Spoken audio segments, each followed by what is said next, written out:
Well, this is going to be a very long, hard and grueling race. It's going to last nearly 2 hours. And that, by the way, is Nicola Larini in 12th position, who has driven the 5th most racing miles in Grand Prix this year, showing he's got a very reliable car. You know that the track day temperature is 47 degrees, and I think it's going to get hotter as the heat soak of the tarmac starts to show up. So, 87 laps, 190.3 miles, it's going to be a tough one. It certainly is. Temperature is a hotter race than we've had for a very long time. Brakes are always a problem on street circuits, particularly here at Adelaide, because it's quite fast and there's some very heavy braking from the couple of quick points on the circuit. And even the mighty McLaren team were in a certain amount of brake trouble yesterday. They had a bit of a problem with brake ducts cracking this morning, but hopefully they beefed those up. Now, the story of today is the continuing, well, I think really it's a Prost saga, and that Murray referred to earlier, and that is that at the driver's briefing this morning, Ron Dennis asked a perfectly reasonable question in that for a clarification on what happens at the first chicane, because there is an opportunity for people who want to be very agricultural to take a bit of a shortcut and straighten out the second apex at the first corner, at the first chicane. And he asked whether that was legal to do that, and the reply from FISA was rather a good one, in that well, if you do that much, you're going to damage your car, aren't you? At which point Prost just got up and walked out of the meeting, for which he received the yellow card from FISA, but no fine, which was surprised a lot of people, because other people get fined for that. And he then refused to be in the 500th Grand Prix, all 26 drivers in it photograph, and said, I don't want to be part of that group. And it was generally felt that if anybody else had said that, they'd say, well, fine, then you're not in the group that's going to be in the race. But he's in the race, and his behaviour certainly is of a man under a bit of mental collapse, courtesy of the beating that's been handed out to him by Ayrton Senna. And he's whinging and moaning and blaming everybody else but himself for him not winning the World Championship. And we've seen in the last 4 races or so that the only person who stopped Alain Prost being in a position to win the World Championship is Alain Prost. Now, coming round to the start line, watching from Prost's Ferrari onto the second row of the grid, and there'll be a little bit of a wait now while all the cars behind him come onto their positions, and then the green flag from the back when everybody is stopped and in their place. So watch the top of your pictures and the back of the grid, and then of course watch the front, because this first corner is going to be just as critical in Australia as it was in Japan and everywhere else. On the right, in pole position, is Ayrton Senna. On the left, second on the grid, is Gerhard Berger. Behind Senna is Mansell, behind Berger is Prost, and behind Mansell is Alesi, behind Prost is Patrese. Watch the lights. The green flag waves at the back. Australia is go, and Prost leads up from behind, tucks in behind Mansell, who comes up alongside Gerhard Berger. Senna leads, Berger second, Mansell third, Prost fourth, Piquet fifth, Patrese sixth, Boutsen seventh. Moreno is in 8th position, Derek Warwick is 9th, and already there is a gap developing between Ayrton Senna sprinting away from his teammate Gerhard Berger, Mansell, Prost, Piquet. Yes, and Piquet charging well. He got inside Jean Alesi into turn 2. And that's good news to see Nelson Piquet out there looking as if he really means business. So the front 2 rows have got away pretty much in formation. Prost was a bit unfortunate there at the start. He made a particularly good one. Berger was slow away, and as Prost started out behind him, then there was nowhere to go. Now look, Prost first to move, but nowhere to go. Mansell moved well, but Berger really screwed him up, and Prost probably made the best start of all, but the narrow track precluded him. The rest all fought their way through.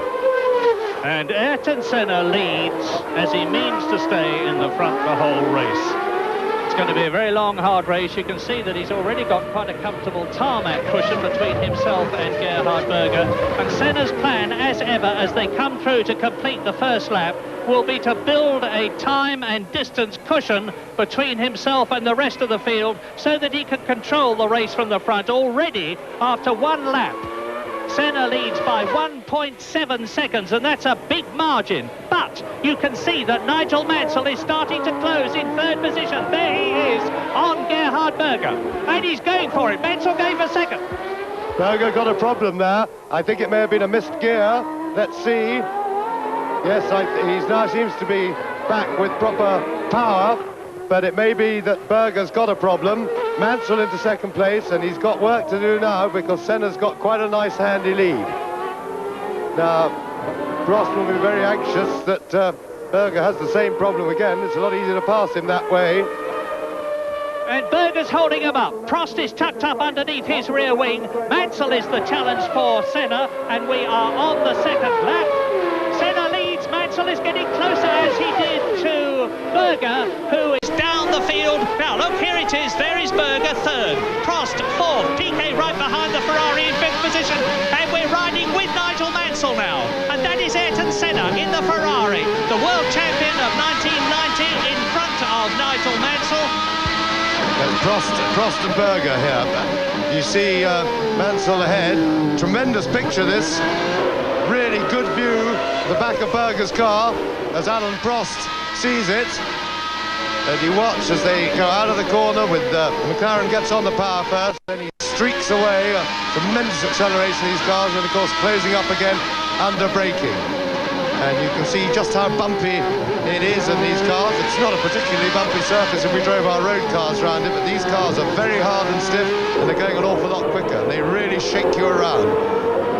So Piquet pressing two behind Alain Prost, and already a bit of a battle developing for third place as Senna and Mansell have a chance out front to settle down into some sort of a rhythm as they're a little bit on their own at the moment. Lap 3, race order. Senna leads, Mansell second, Berger third, Prost is fourth, and there is Prost with Nelson Piquet right behind him. And Nelson Piquet's car was fastest down the straight this morning. In sixth position is Patrese, Alesi is down in seventh, Boutsen is eighth, Moreno is ninth, and there you saw the Ferrari running wide, but it's Berger still there, and Piquet is ahead of Alain Prost. So the Brazilian has passed the French world champion, and can he do anything about Gerhard Berger? Senna still leads, Mansell second. And I'm really pleased to see what looks like a really business-like drive from Nelson Piquet. And I have to say, could this have anything to do with Roberto Moreno coming into the team?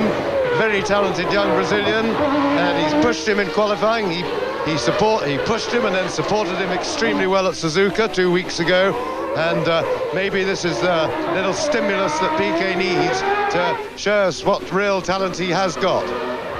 We are on lap 4 of this 81 race, one-lap race, and Ayrton Senna leads Nigel Mansell by 2.07 seconds. Mansell actually the fastest man on the course on the previous lap, just 0.3 of a second faster than Senna. There's Berger third. See the gap that's developing between Mansell and Berger. Piquet is in fourth position.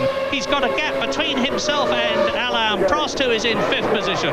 Then it's Riccardo Patrese. Now this is racetrack hairpin at the end of the Brabham Straight, and Piquet is really starting to challenge Gerhard Berger in third position. And that's Derek Warwick going well, followed by Ivan Capelli, who is 11th. Pierluigi Martini is 12th, and Johnny Herbert goes through and passes the Brabham of Stefano Modena. Here comes Senna, completing the lap. And Mansell looks definitely closer to me. And certainly is new fastest lap of the race for Nigel Mansell.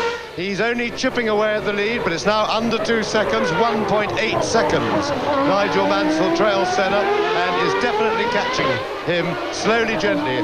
And we could expect this. The good news potentially for the race was that the top 4 or 5 cars in the warm-up this morning, the Ferraris and McLarens, were very, very close in their times, in their race setup. and we don't expect it to be easy for anybody to get away. Prost is being pushed down a little. Piquet is really charging. Lap record is held by Gerhard Berger, 1987 in the Turbo Ferrari, 1 minute 20.4.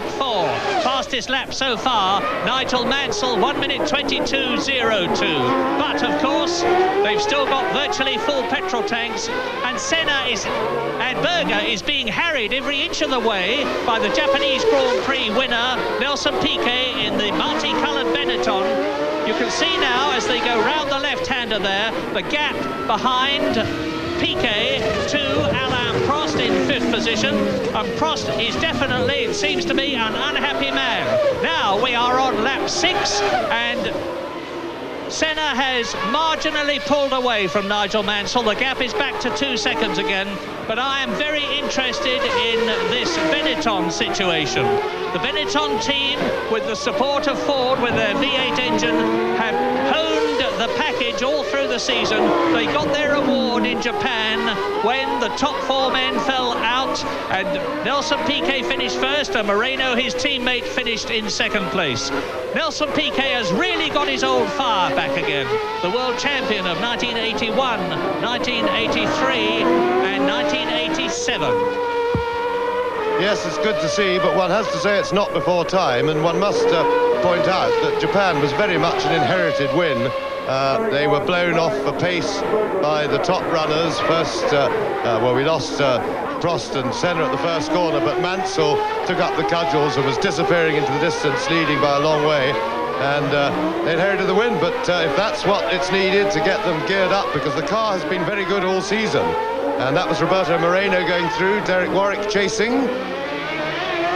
And I think Moreno, after all, he's a Brazilian, he's young, and he's a real threat to Piquet, and maybe this has helped get Piquet's act into gear. Senna keeping it smooth, and Senna, new fastest lap for him, 21.5. The times are beginning to come down, and Mansell, the gap now just over 2 seconds, so they're pretty constant at the moment. It's just going up and down to either side of a couple of seconds, and I'm sure at this stage of the race Mansell will be quite satisfied with that situation. He doesn't really need to challenge Senna yet. This is going to be a race of attrition. He's got brakes to look after, he's got the whole car really with these high curves to look after, and if he wants to do some real charging, there's plenty of time later to make his attacks. So now, fastest part of the circuit, going up to 7th, just got into 7th gear, and reaching nearly 200 miles an hour, about over 190 on the straight, and now on the brakes. You see Ayrton Senna turn in to racetrack hairpin. Now he will bear left round the 160 kilometres an hour padded turn. We're with Mansell. That is Senna ahead. The gap is about 2 seconds. It's up to 190 k's here, 240, then down through the gears, hard for the right-hander and Foster's hairpin. And they complete the lap. Ayrton Senna goes through. We are now on lap 8 in this 81-lap race, 1/10 distance and time already. Mansell 2nd, Berger 3rd, Piquet 4th, right behind the Austrian in his McLaren. Prost is 5th, Patrese is 6th, Alesi is 7th, Boutsen is 8th, Moreno is 9th, Warwick is 10th, Capelli is 11th, and Martini is 12th. And Alain Prost seemingly can do nothing about the battle ahead of him between Nelson Piquet and Gerhard Berger, and you're watching Senna. Gerhard won this race in 87, Prost again in 88, and then Boutsen in the rain in 89. Just looking through the results, let's not forget Philip Streff, who is now sadly paralysed after a testing accident. He was 3rd here in 1985 and 5th in 86, so a sad loss to Grand Prix racing, Philip Streff. Yes, and Andrew, really, Philip Streff never had a truly competitive car, and he got those results, and this illustrates the importance of Adelaide. It is a finisher's race. It's important in any race, of course, to finish, but here it's a question of, I think, tortoise and hare. If you haven't got a competitive car, I think don't try to race, just drive and drive cleanly, and it's almost guaranteed you'll finish. Nelson Piquet is lapping every bit as quick as Gerhard Berger as they exit Foster's hairpin, go down the straight into the S's. on 150 k's here. Left, right, now sweep left at 180, up to the first right-hander at Wakefield turn. Senna, Mansell, Berger, Piquet. Yes, I think that Piquet is going to have a lot of difficulty getting past Berger unless he can force a mistake, because although the Benetton is quickest at top speed this morning on the straight, you can see just looking at the cars why that is, because visibly the McLaren is running a great deal more wing than the Benetton. If you look at the amount of flat or air brake effect on the rear wing of the Benetton. So Piquet struggling.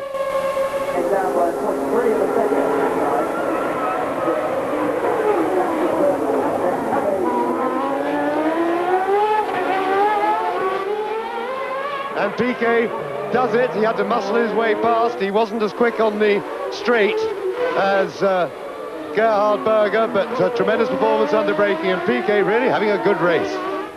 Yes, indeed, on lap 9, Nelson Piquet moves up into 4th position, up into 3rd position of Gerhard Berger. Ayrton Senna leads, Nigel Mansell is 2nd, only 1.8 seconds behind him. Nelson Piquet is now in 3rd position, and there is the replay you see on the right-hander there at the end of the long straight. I can tell you that McLaren had brake trouble in the warm-up period this morning, whereas the Benetton people are absolutely delighted with their car's braking ability. So Nelson Piquet charging hard, and he's lapping 121.6, which is faster than Senna, faster than Mansell, and of course faster than Gerhard Berger and Alain Prost behind him. So Nelson Piquet is the fastest man on the circuit now. And he is not only the fastest man on the circuit, he is the oldest man on the circuit. The enormous amount of experience. Nelson Piquet, 21 Grand Prix victories behind him. It is 187th Grand Prix, and there he goes. 3rd, Berger 4th, Prost 5th. Patrese in 6th position. Coming towards us now is Jean Alesi, who is 7th, followed by Thierry Boutsen, who is 8th. And look at this, there is Ayrton Senna and Mansell right behind him, and he's a lot closer. The gap is down to only just over half a second as they go into lap 11. Mansell is charging. Yes, and that was a very slow lap, funny enough, from Ayrton Senna. He came back to Mansell. He was a second slower than he has been lapping, and I have to confess I didn't see where the mistake came, but Mansell now very much on Senna's tail. And now Mansell now has to make a decision. Does he want to try and attack now, or is he going to content himself with playing a bit of a waiting game? I personally, in his position, would be satisfied to just follow for the time being. There is no hurry unless Piquet starts to close on them. If Piquet starts to close, then Mansell has to act. But if Piquet is not closing that gap, he can just stalk Senna and let Senna do the work. Well, this is Nigel's last race for Ferrari. He is making the most of it so far. Lap 11 in this 81-lap race. Ayrton Senna has 6 Grand Prix victories behind him in 1990. Nigel Mansell has just the one in Portugal. And if you remember, he sprinted away from the start, blocked his teammate Alain Prost accidentally, but went on to win. That was his sole victory. And Nigel Mansell this year in the Ferrari has retired no less than 9 times. Look at the heat haze. I have never seen Nigel Mansell more cheerful, more ebullient, more outgoing than he has been in Australia, and it's certainly showing on the racetrack. Yes, and the gap back from Mansell to Piquet is fairly constant, but the lap times now, as expected, are starting to go up rather than down as the heat really gets to the tyres, and all the leading group are now back lapping over 1 minute 22. They were down to fairly low 21s just briefly, and the tyres now will probably stabilise at this sort of level of grip. Tremendous view from Mansell's car. You see how the McLaren just pulls away from the Ferrari in the straight. Mansell going out for clean air to have a look at the braking point.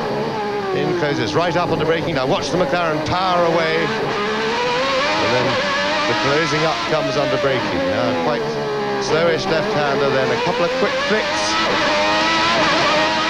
The left, quick right, and hard onto the brakes. Now, see the flame popping from the Ferrari exhaust there as Mansell gets onto the brakes. And Senna powering away. Now I'm watching the lap times pretty closely.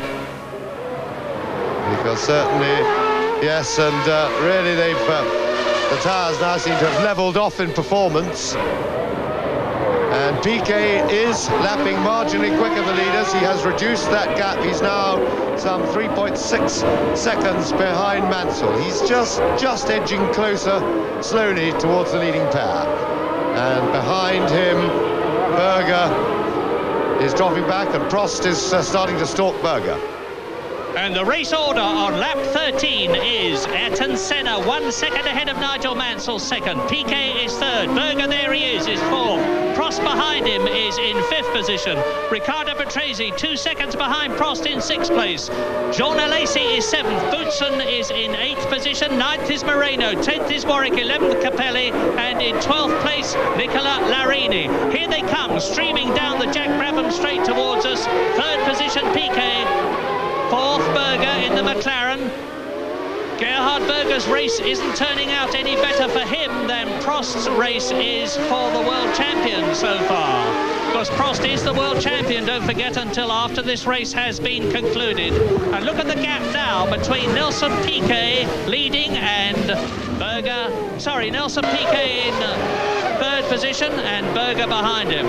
And still Senna leads Mansell by one second.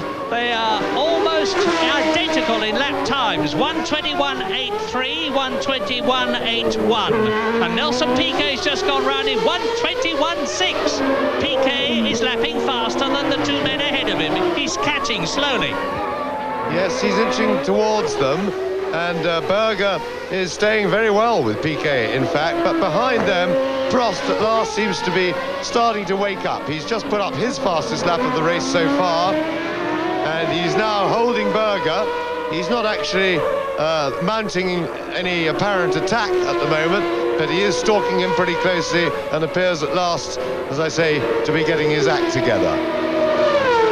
But he's got a lot of work to do to get anywhere near Senna. He's got 4 cars between himself and Ayrton Senna. Thus far, only 1 retirement. Last year, only 8 finished. And last year, of course, it was flood conditions almost. It was so wet. But 8 is about par for the course for the end of the Australian Grand Prix. So tough and demanding is this circuit. And that is compounded today by the heat. Nigel Mansell is back again under a second behind Ayrton Senna. He's just made the fastest lap of the race, 1:21.553, and that's just a second outside Berger's 87 lap record. Yes, and Berger superseded that. He's a new fastest lap from Berger, only about 2 seconds after Mansell crossed the line while you were reading that off, Murray. And Berger just pipped it by another couple of thousandths. And so the race is speeding up. These tyres seem to have settled with the fuel load coming down, race speeding up a little bit.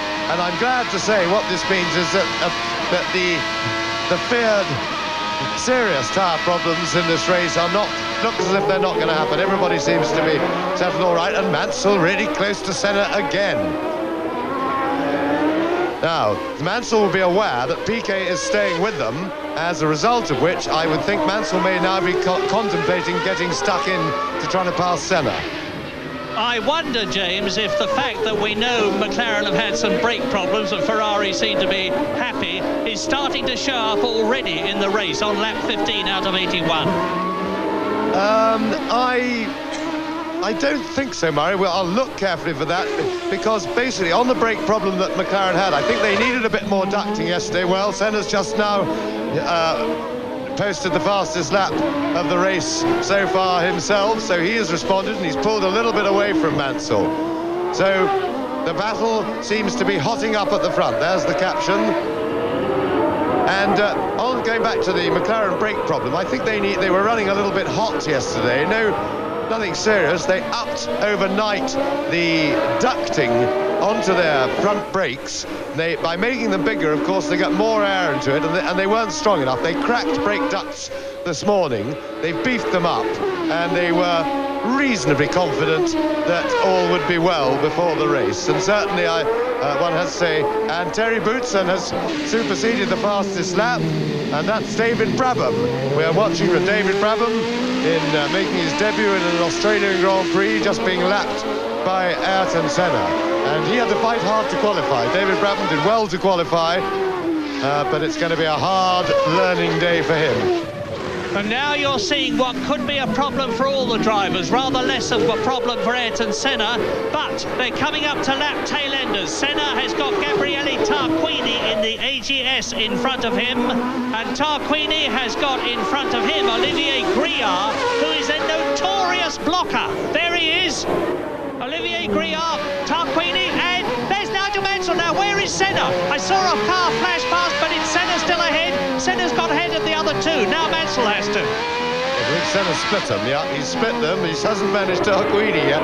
But one thing Griard, I mean, he got Tarquini down. Senna is through. But the one thing that a driver really hates when he's coming up to lap back markers is the horrible sight of two back markers having their own personal battle, because they don't look in their mirrors when they're busy fighting with each other.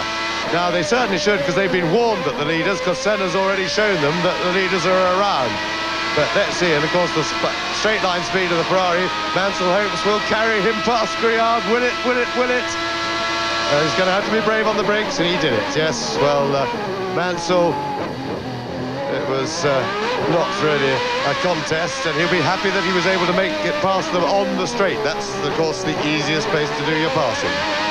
Ding dong, you saw some real Grand Prix driving there. First of all Senna, then Nigel Mansell. Boom, boom, past the two in front of them. And now we're coming up to the end of the lap. Senna is approaching the line, now over. And Nigel Mansell is now over. And the gap, which was 2.27, has gone up to 2.7 because Nigel Mansell had more trouble getting past Griard and Tarquini than Senna did. And that is not at all unusual. In fact, it is totally usual. Senna is an amazing man for getting through the field, and now on lap 18 Senna leads Mansell by 2.7 seconds. Mansell is 2.4 seconds ahead of Piquet.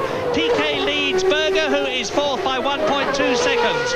Prost is fifth, 6/10 of a second behind Berger. Prost is catching Berger. Patrese is sixth, Alesi is seventh, Boutsen is eighth, Moreno is ninth, Warwick is 10th, Capelli is 11th, and Larini is 12th, as you watch Nigel Mansell, V12 Ferrari.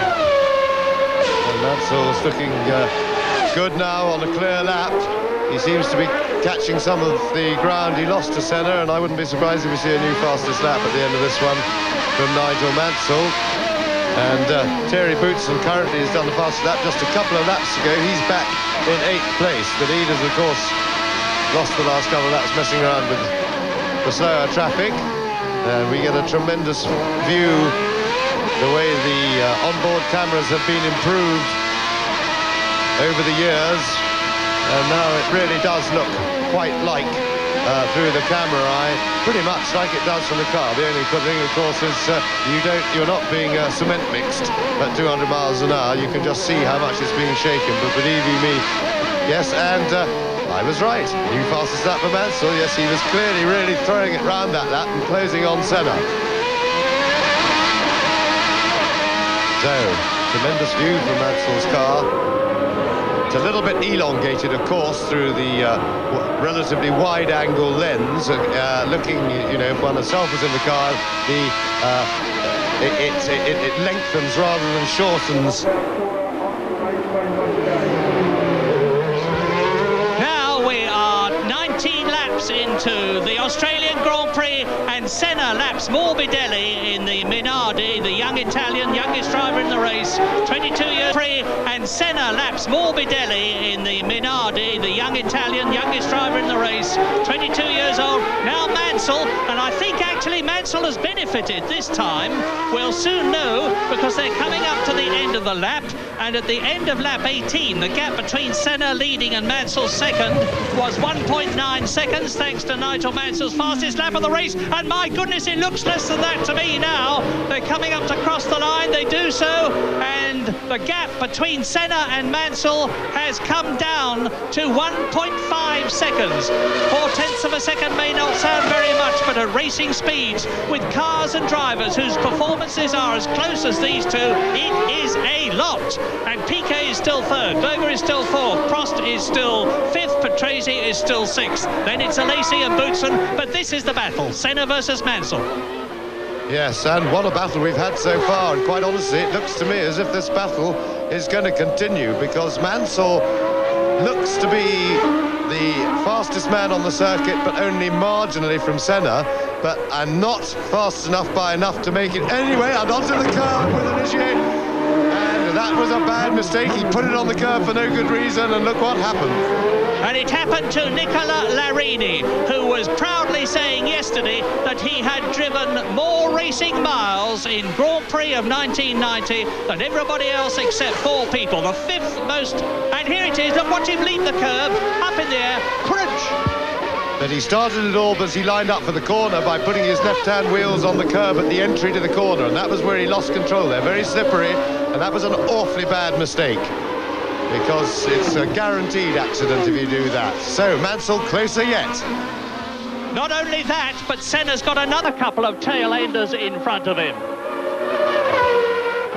Now, there is Senna.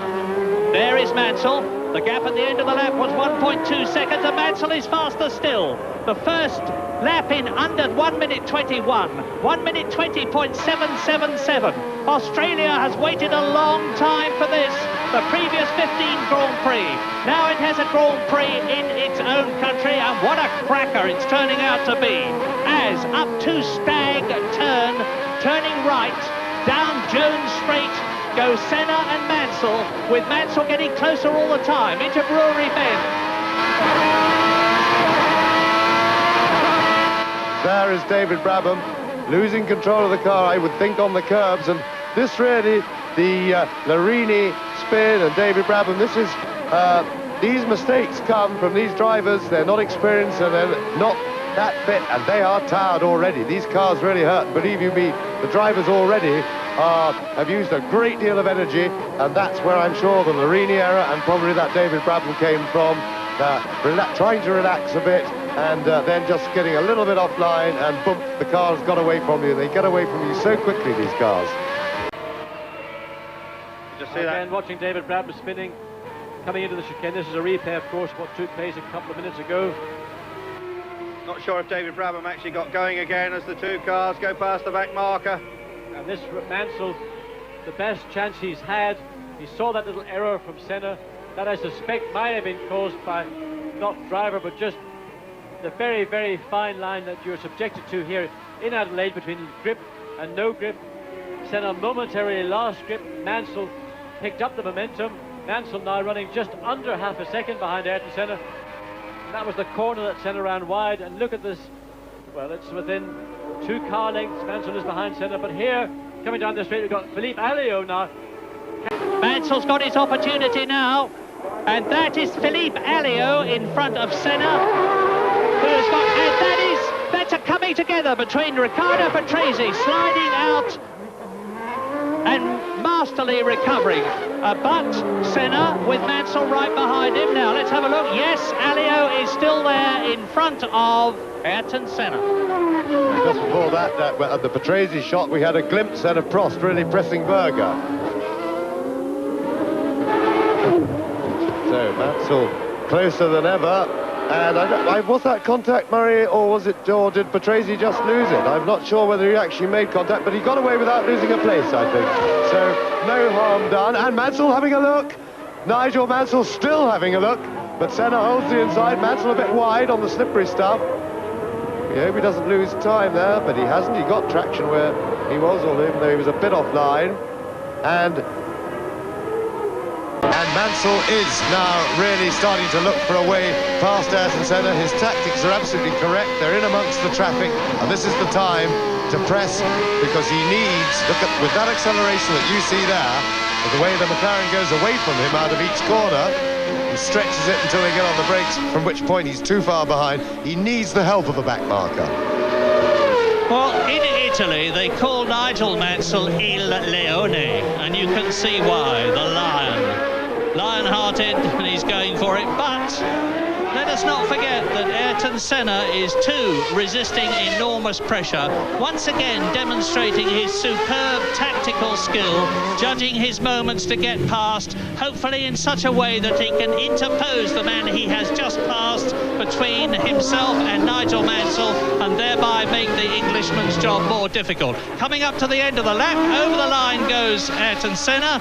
We're into lap 24, the gap which was 0.7 seconds comes down, well, goes up actually to 0.9, but really it's irrelevant, because Mansell is as near as makes no difference with Senna. His problem is going to be getting past.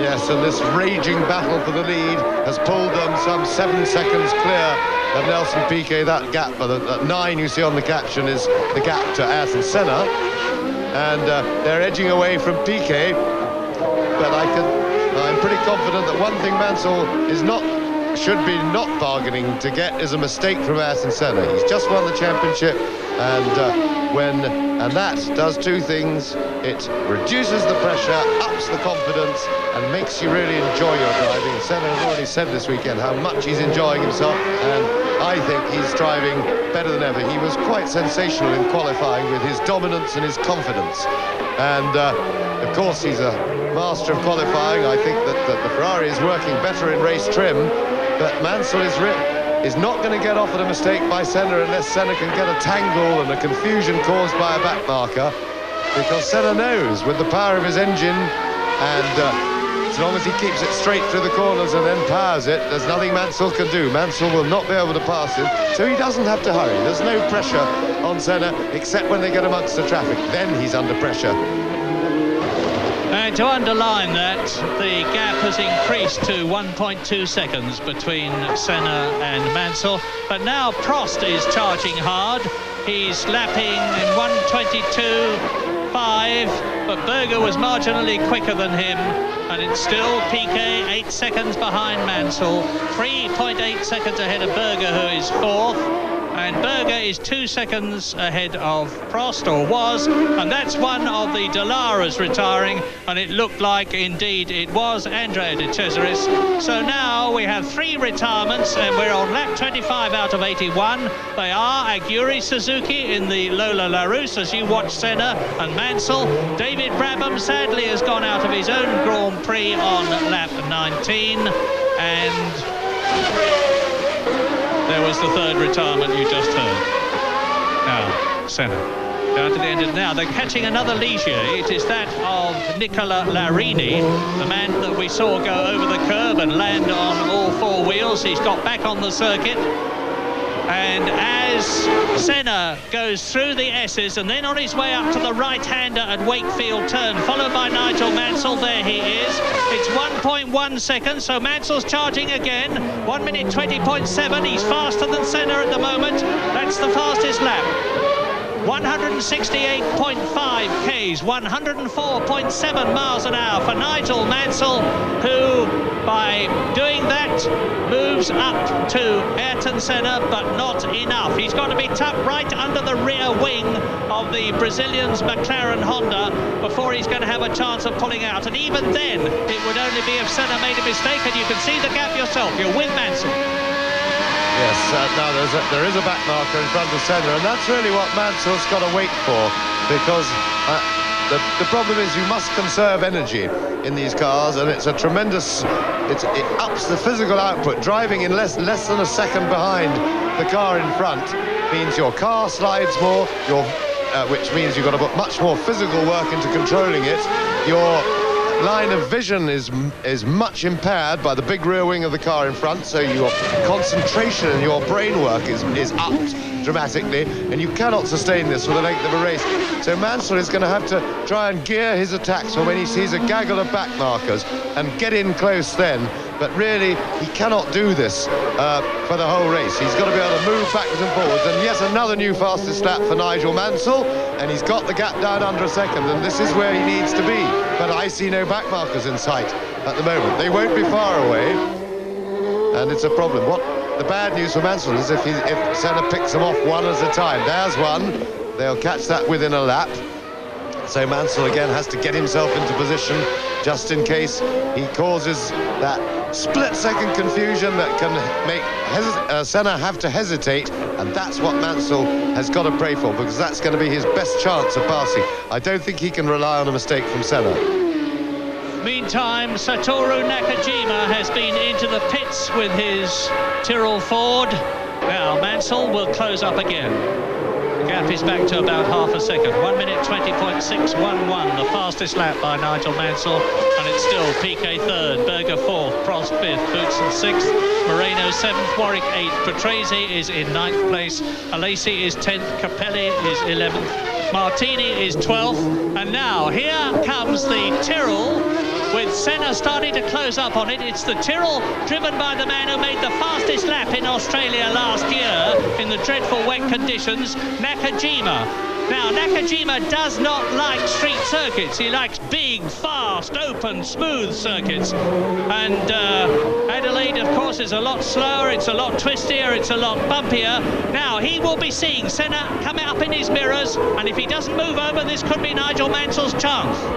Yes, but Mansell was closer to Senna a lap ago, and this is the time when Nigel needs to be tucked up under Senna's rear wing.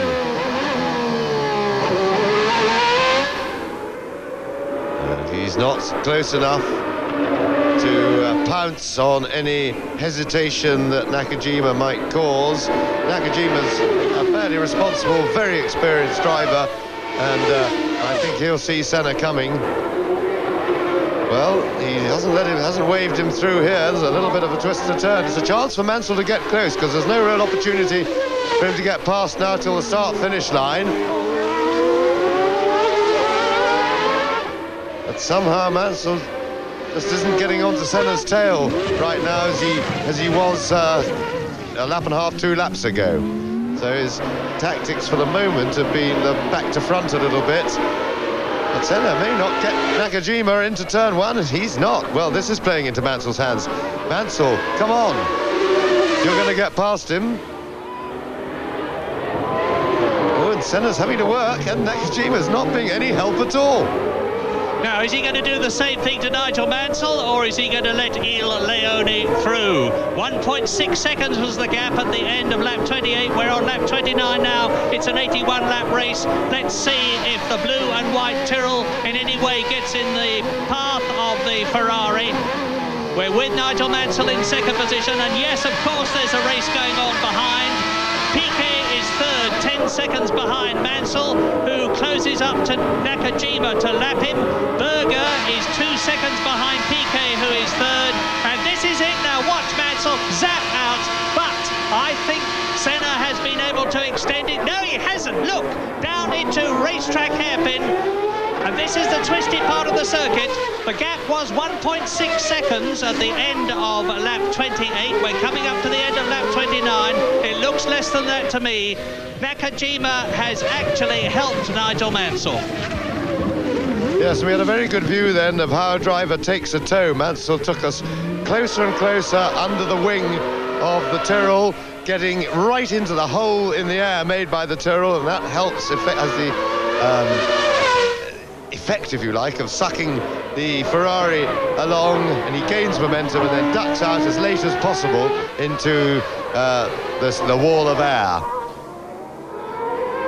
We also got a good view as they went round to racetrack hairpin, and a mistake by Gugelmin. He locked his left front brake, and that could well have been brake troubles, because we expect a lot of brake troubles, but Maurizio Gugelmin into the sandpit and probably won't be able to get it out of there, and it may well have been caused by some brake trouble. Now, and here we see it again, and you get those wheels running, and all they do is dig in. So, Senna and Mansell back to the battle. Now, it's here that we saw that Mansell's Ferrari, and if you listen to the engine note, goes a bit off the cam, and this is what Ferrari drivers have been complaining about all season. On the tight circuit, it doesn't have good torque and doesn't pick up well from low revs, and particularly when he passed Nakajima and had to get offline, the engine really coughed as he came out. And you watch the Honda engine in the McLaren when they were close together, you watch it from the Mansell Ferrari, from the onboard camera, you will see how smoothly the Honda brings in the power. And certainly on these tight turns, the second gear corners, the Ferrari engine really can't hold a candle to the McLaren, to the Honda. At top speed, the Ferrari engine is all right, but by then the McLaren has already marched away a bit under acceleration, and only when they're up on the full revs can the Ferrari start to hold on. Yeah, the gap is now 2.5 seconds. Senna has gone round in 1 minute 20.6, which is the fastest lap of the race. We have a new 8th place man. Riccardo Patrese has got ahead of Derek Warwick, and the gap between Mansell, who is second, and Piquet, who is third, has extended too. Piquet is now 9 seconds behind Nigel Mansell. You may have seen a tear come off Senna's helmet then. You saw his arm go across his face.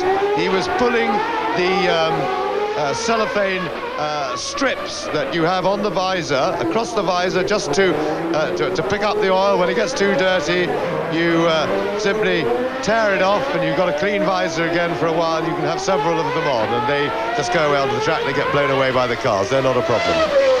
Gugelmin's problems was brakes. Now, that is not at all surprising. He just ran out of brakes, and I suspect some other people are going to do that, because they take a tremendous hammering here at Adelaide. The Leighton House car went straight on into the gravel trap, another of the many safety features here and at other Grand Prix circuits, and Ayrton Senna is not getting at all rattled. We have a 7th retirement now. Briard, there are 19 cars running. Senna 19.78, as you can see the speeds. So Senna leads Mansell by 2.5 seconds. Piquet is 10 seconds behind in 3rd place. Then it's Berger 4th. Then it's Prost 5th, only 2 seconds behind Berger. But the Austrian in the McLaren is holding his place seemingly without any problems. Thierry Boutsen is in 6th place, and you can see for yourselves this battle for 1st position, with Senna holding it as he goes into racetrack hairpin.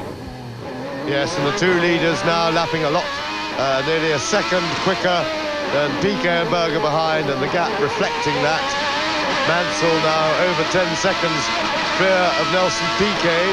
Further down the field, Alesi, who was well up on the grid, but started the race by sort of going backwards through the field, but that may be something to do with the fact that he's running a different type of tyre. Has in fact sort of stopped the rot and has come back past Derek Warwick into 9th place now. Meanwhile, Mansell has now broken the lap record, and I think we're going to see a trading of lap records by Senna and Mansell. Well, you can see, looking down from the helicopter, marvellous shot of the red and white McLaren. You can see too that the gap between it and Nigel Mansell's Ferrari is extending. V10 Honda engine leading, V12 Ferrari engine second, and thus far, thankfully, the 7-speed semi-automatic gearbox of Mansell's Ferrari does not seem to have given any trouble. Senna comes up to lap the Lotus in front of him. Mansell.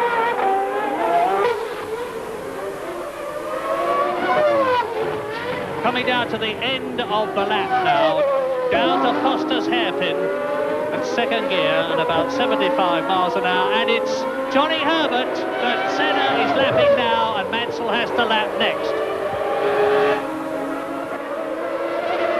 And as we're getting towards half distance in this race, we have a quite amazingly low number of retirements, I'm very happy to say.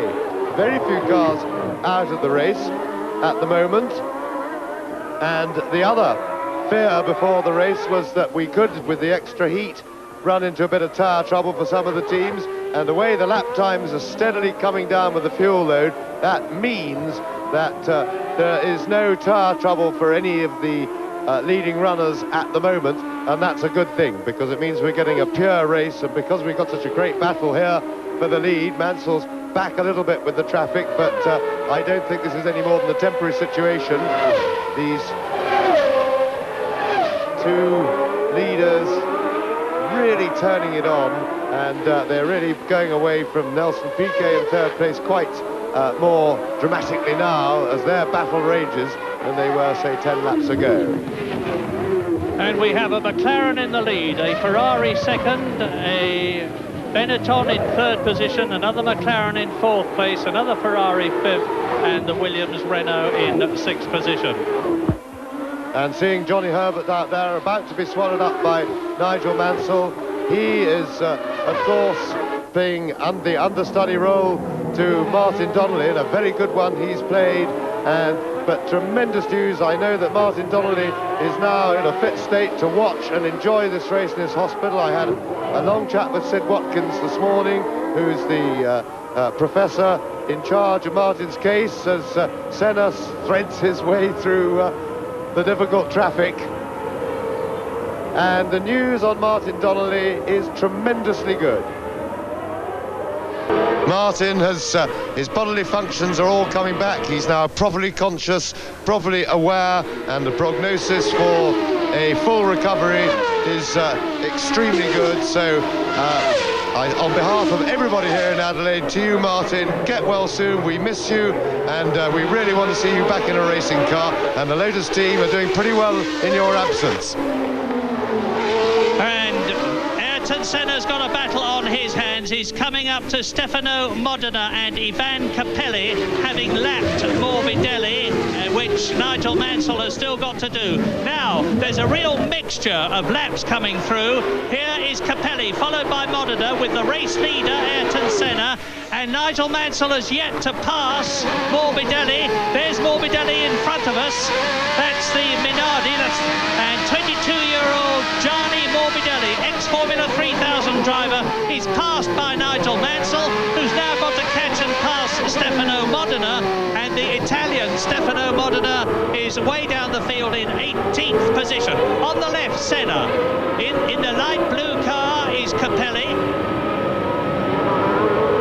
And on the right is Nigel Mansell in the Ferrari, with Stefano Modena in the blue and white Brabham with the Judd V8 engine in front.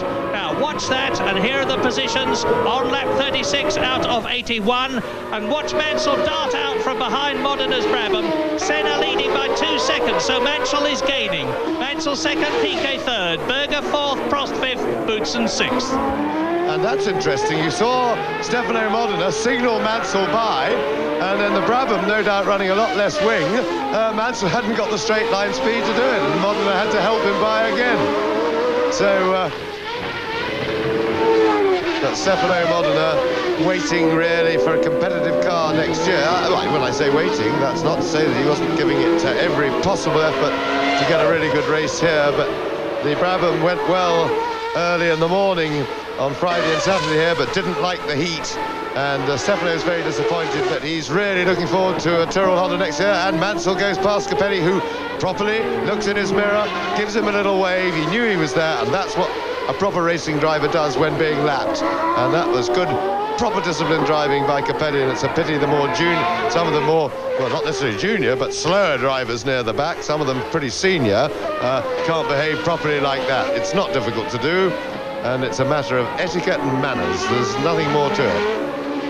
Meantime, as you watch Nigel Mansell second, having passed Capelli and Modena, Nelson Piquet is still there. The Benetton's reliability is to the fore again with its Ford V8 engine, and Piquet, as you can see, is some 12 seconds behind Ayrton Senna, the race leader, but he's only 8 seconds behind Nigel Mansell. He's 3 seconds ahead of Berger, Prost, and that is Alesi, Jean Alesi, the Frenchman. He's just lifted the nose of his car onto the curb, and Alesi, who by the way is on Pirelli tyres, was in 9th position, and now Senna's coming up to get past the Dallara. Then he is going to have to face Alesi, and we're getting a wonderful demonstration of Senna's traffic ability.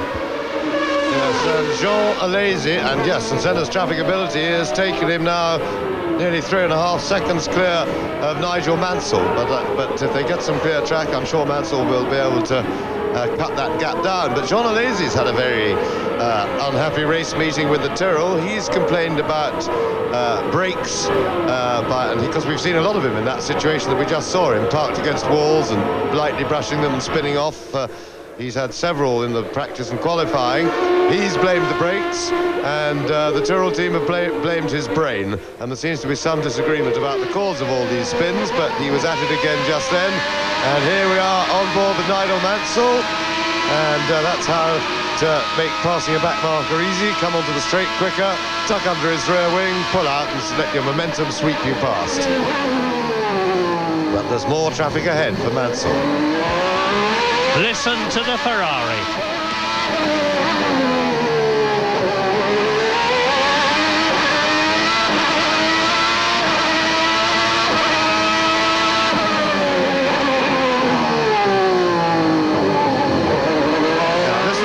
Ferrari engine struggles to pick up from low down and is not as clean as the Honda through the slow corners, through that one and through racecourse hairpin at the end of the main straight.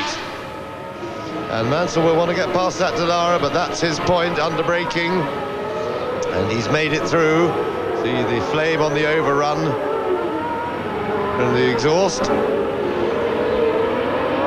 It really is looking now as though Ayrton Senna is on his way to match the 27 Grand Prix victories of the great Jackie Stewart, and Nigel Mansell is not at all pleased, and you'll never guess who it is he's not pleased with.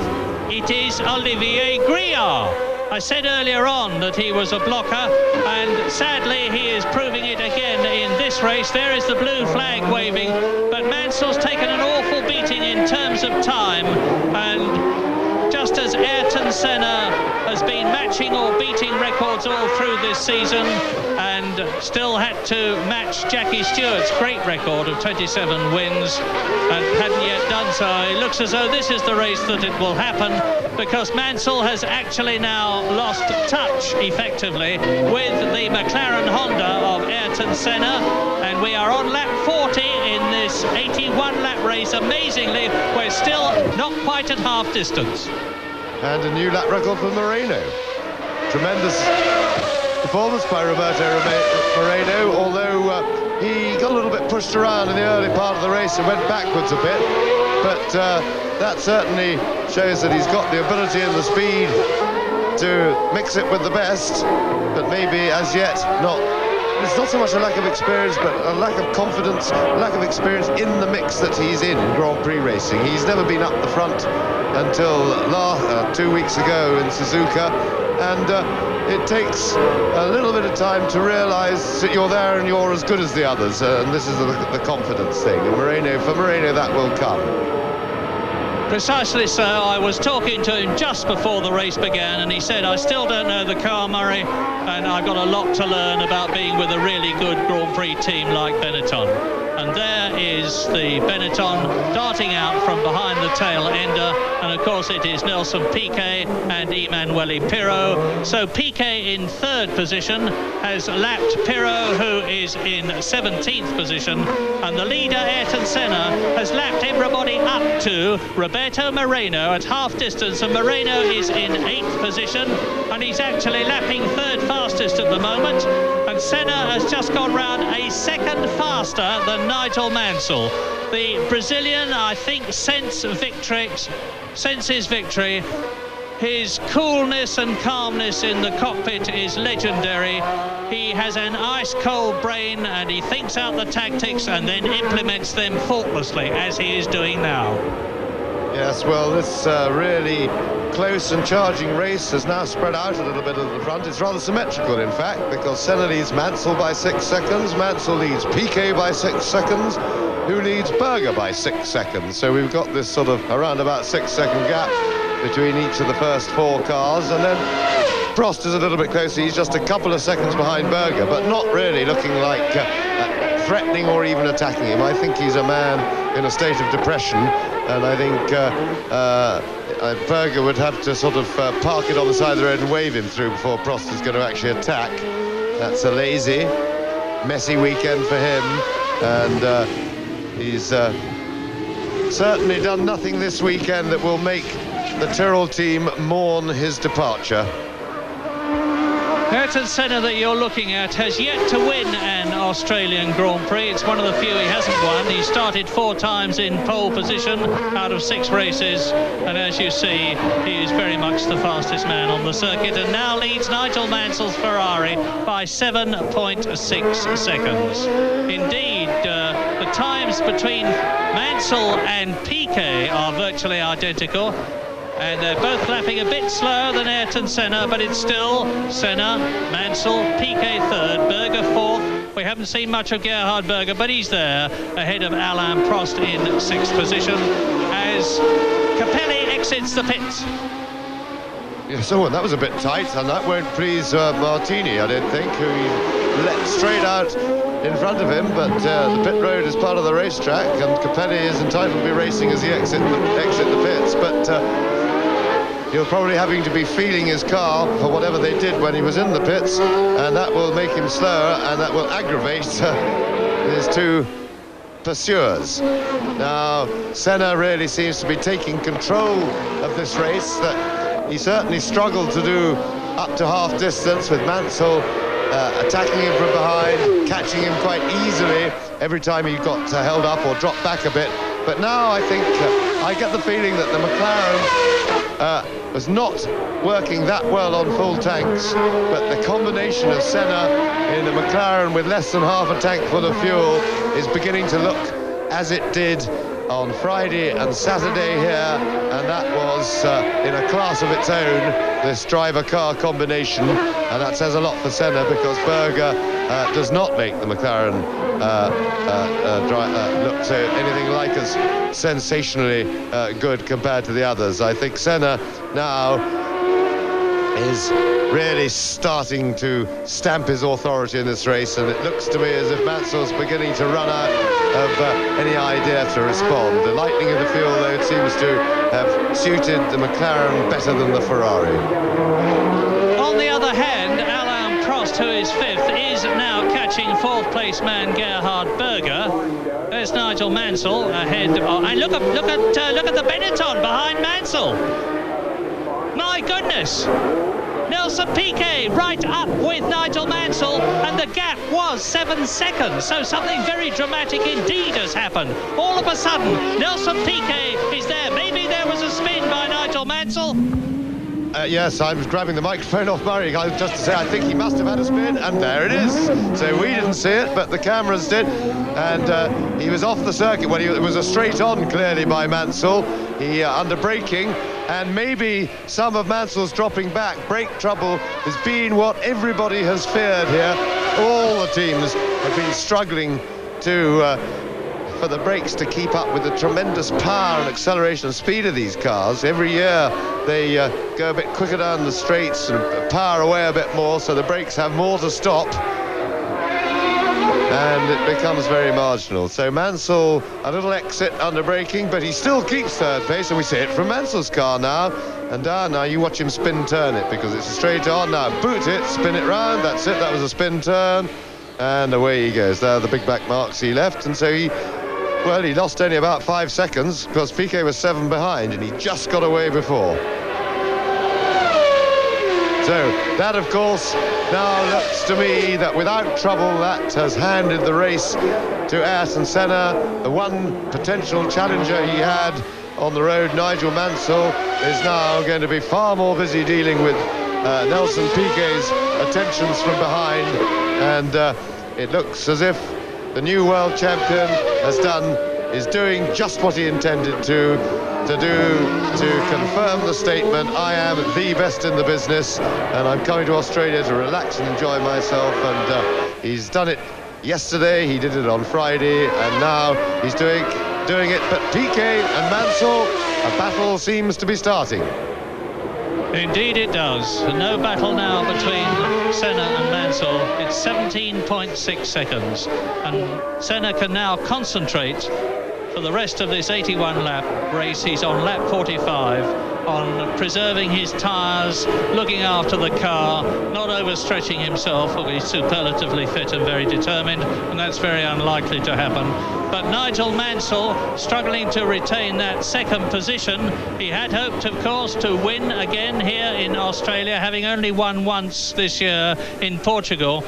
But Nelson Piquet is underlining his comeback in 1990, a win in Japan and a second place in Canada. He's fourth in the championship, and now he's almost second in the race because Nigel Mansell missed something there, missed a gear maybe, but whatever. Nelson Piquet actually had to brake not to run into the back of the Ferrari, and this, I think, is going to be the change. Nelson Piquet will go through. I think Mansell is probably in brake trouble, and then of course he's got the pickup problem out of that corner where Piquet got very close, and he's going to have to be braking early. Well, he's fighting to keep his place, but I think he's in brake trouble. He's all messy, and he looks like an angry man in the car. He looks very frustrated, does Mansell. But the fact that he's off was a braking error, well, what a disappointment for Nigel Mansell. Whatever it is, he's clearly in trouble, and he was seesawing away at the steering wheel in frustration then. And Mansell has slowed right down, so he's got something pretty serious. Yes, what a pity for Nigel Mansell, but what good news. Now, here's the replay, and you see Nigel Mansell running wide. Nelson Piquet goes through on superior braking. Mansell has to drop back. That's the S's, and you can see now the gap that is extending with Nelson Piquet having moved up into second position, and Berger and Prost closing up on the Ferrari. So it's going to be a real race for third soon. No, this is serious brake problems for Mansell. You saw that his left front locked there, and there's no doubt that Mansell is in what looks to me like almost terminal brake trouble unless he slows right down, and whether that's going to take him out of the points, I think he may well be headed for the pits, and he's waving to his pit, but he can talk to him about it on the radio. Now look at this. This is the brake problem. The left front was grabbing. It makes me think that the right front may not have been working, and the car is really all over the place. And worse still, with brake trouble like that, it behaves very unpredictably, and Prost is now attacking, and we'll hope that Mansell may confuse Berger, and maybe that Ferrari have radioed Mansell at least to stay out to help Prost until they're passed. And of course, Ayrton Senna's pulling away all the time. 20 seconds now is the gap between Senna leading, Mansell second. But Gerhard Berger's got a major problem. He's got Nigel Mansell in his sights, so he's going for second position. But he can see Alain Prost big in his mirrors, and he knows that the Frenchman in the Ferrari has got the legs of him. He's closed up a lot on the McLaren. So it is Ferrari second, Mansell, McLaren third, Berger, Ferrari fourth, Alain Prost. Berger has a look at Nigel Mansell to go through into second position. Mansell closes the door, and that has allowed not just Berger to close up on Mansell, but Prost to get into a passing situation against Gerhard Berger. And now Ayrton Senna is on lap 48, second, third, fourth together. Berger has a look now, but he has to anchor up a lot, and that messes him up. But Prost, who's ready to come by, has nowhere to go. And Mansell, not surprisingly, into the pits, but this will be... Yeah, tyres, I don't think changing tyres is going to do it. I'm really certain that it's brakes, but of course you can't do anything about the brakes during the race. They are at something like 400 degrees centigrade. They're a little bit difficult to sort of work on. So Nigel Mansell out after a 7.7 second stop, and that means to say that Berger behind Piquet in third position, Prost in fourth place. Nigel Mansell has rejoined in fifth position ahead of Thierry Boutsen, and Senna has lapped everybody up to Boutsen, who is in sixth position. So now you're looking at Gerhard Berger's McLaren Honda and the Ferrari of Alain Prost, who, as you can see, are in third and fourth places, and you can see how close the gap is between them. Now Prost is lapping, or did lap on the previous lap, by 1/10 of a second slower only.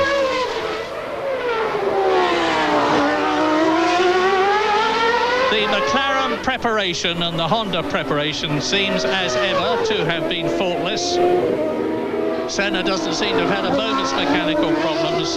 He had his engine cut out in the half-hour final practice 4 hours before the race began this morning, and both he and Berger had trouble with the big brake ducts on the front of the McLaren, as a result of which they were strengthened, and the results seem to have caused an absolutely faultless race for both of them.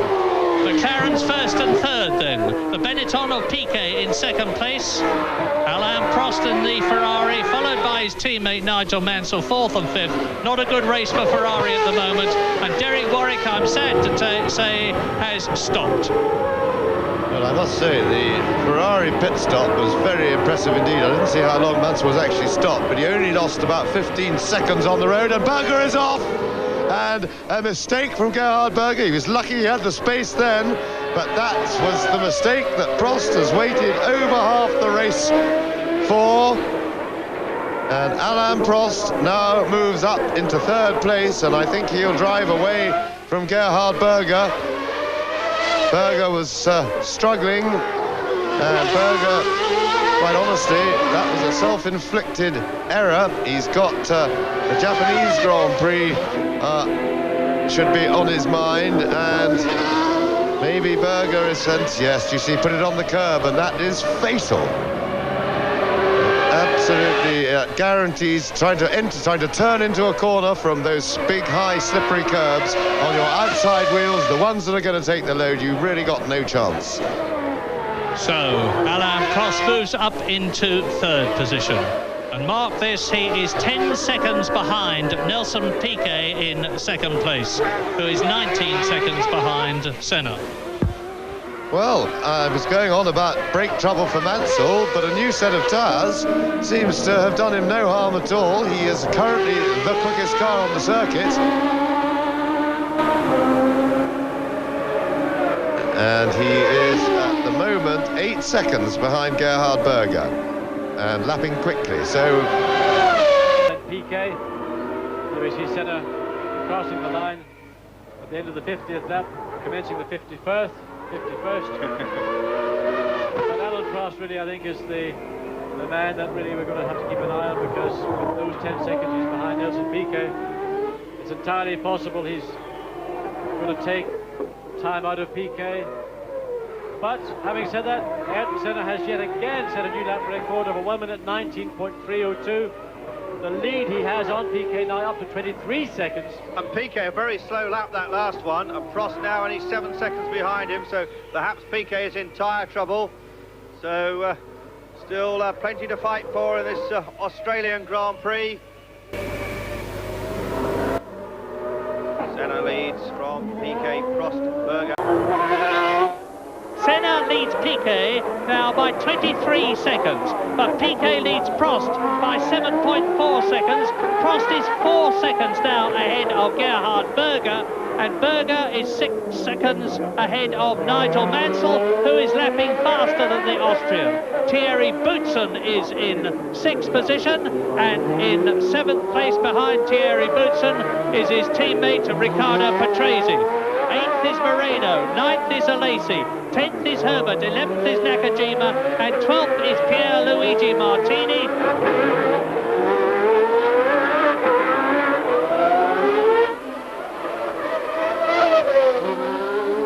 There's Prost.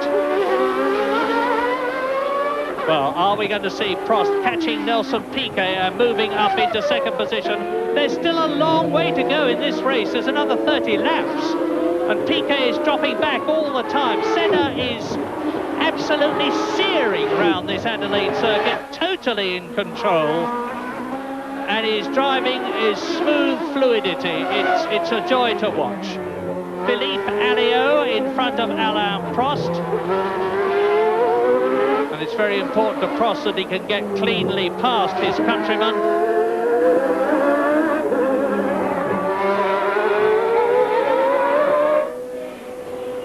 Is Alliot going to give way and let him through? Senna leading, coming up to the end of the 52nd lap. And the interest now is this gap between Piquet and Prost. Is it going to be lower than 7.4 seconds? Well, there's the race leader, commandingly into the second half of the race. Well in control, on his way to his 27th Grand Prix victory, and yet another 9 points to add to the 395 that he already has, to take him up into the 400 points area. Before he goes away for a long holiday to Brazil, Senna likes to get away in the winter and have a real break. Just watch the way he handles it. Now, Piquet through, and I'm waiting for Alain Prost to go through, and Piquet has actually responded with a fast lap and pulled away from Alain Prost. He's extended the gap to 8.5 seconds by nearly a second, and it's fairly static at the moment. We've got 8 retirements. Aguri Suzuki, David Brabham as Senna laps Briard, who are accused of retiring but has appeared again.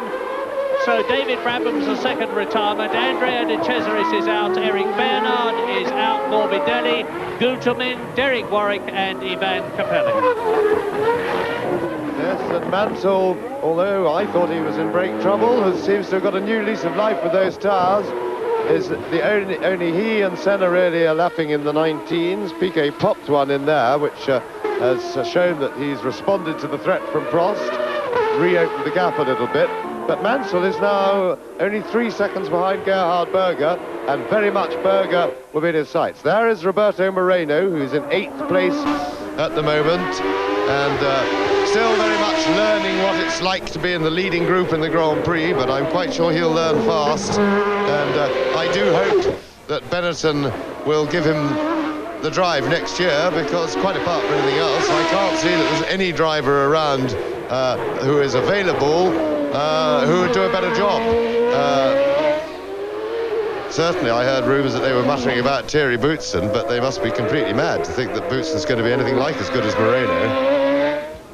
Quite apart from the fact it would mean yet another broken contract in Grand Prix racing, because Boutsen has signed already for Ligier next year. I've heard talk that the team Benetton team sponsors might not want 2 Brazilians in the team.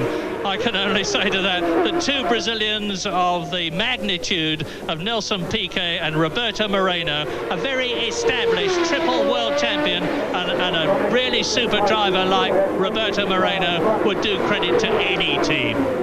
Now, Senna leads Piquet by 27 seconds and is on his 55th lap, with Nigel Mansell slicing through the field and Alain Prost going inside the Ligier. And Senna's way out on his own now. It looks like about a 30-second lead to me. Yes, just going back to the number 2 Benetton seat situation, it is something that never ceases to amaze me in this business, and it's not just the Benetton team who can find this, and it's the lack of understanding by team managers and very senior ones of anything to do about how good drivers are, because for anybody who knows anything about drivers to even contemplate that Boutsen's anything like in the same class as Moreno has got to be just not understand motor racing at all, as far as I'm concerned. Because there's no question that Boutsen is a slow journeyman and Moreno is a talented driver. And Nelson Piquet is 27 seconds behind Senna, but he's keeping clear of Alain Prost. And you see the Ferrari there coming up to the sole AGS in this race. It is that of Gabriele Tarquini, the Italian, driving for the French team. He is in 17th place. And here's a rundown on the places on lap 56. In the lead, of course, is Ayrton Senna. In second place is Piquet. Third is Prost. Fourth is Gerhard Berger. Fifth is Nigel Mansell. Sixth is Boutsen. Seventh is Patrese. Eighth is Roberto Moreno, who has actually been lapped. Jean Alesi is in 9th position.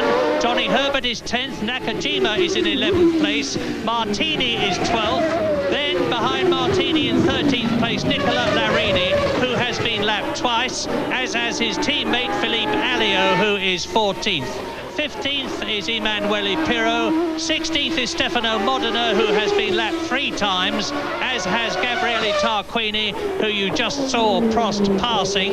Tarquini in 17th place.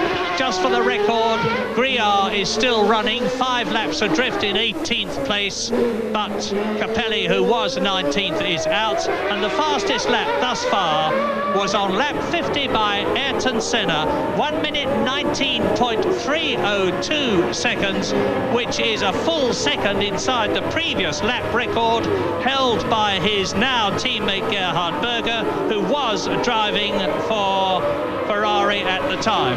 But things are hopping up, because you see there, now there is the Ligier headed by Tarquini. That is Gerhard Berger in the red and white car, and there's got to be some passing now, because Gerhard Berger has got Nigel Mansell storming on the new tyres behind him. Nigel Mansell 5th and going for 4th, and this is the battle. Gerhard Berger from Austria in the McLaren. He, of course, has not come in for tyres, so Nigel Mansell's got the advantage. And he's now, metaphorically, just picking his moment to get past. With Senna on lap 57, and off goes the Tyrrell. And out goes Satoru Nakajima. That makes the retirements up to 9. Perfectly all right, he's just slid off on the grass, dinged the front of the very unique nosed Tyrrell with its anhedral wings, and Mansell really is fighting now. Yes, and ahead of him, Piquet has demonstrated, I think, to Alain Prost that whatever Prost does, he can cover it, because tremendous shot there. You can see some of the rubber, the great big chunks of rubber, which are called the marbles. Good close up there, and if you get onto those, they literally roll under the tires, and there goes Nakajima straight on, but just about stops before he gets to the aggravation. Meanwhile, and Mansell is through. Mansell at the end of the straight has dived inside Gerhard Berger, not unexpectedly. He's on fresher tyres, and Berger's been lapping a lot quicker than him, positioned himself well for the toe. So Mansell moves up into 4th place. However, a long way behind Alain Prost, and Alain Prost is lapping quicker than he's done at any other time in the race, but Piquet is still maintaining the gap. Here we see again, replay now. Mansell ducking out as they come into the braking area, and with a little bit more grip, fresher tyres, it enabled him to jump Berger very skillfully on the turn into the corner. He just came off the brakes earlier, wasn't really ahead of him, and jumped inside him at the corner. Very good piece of driving by Mansell.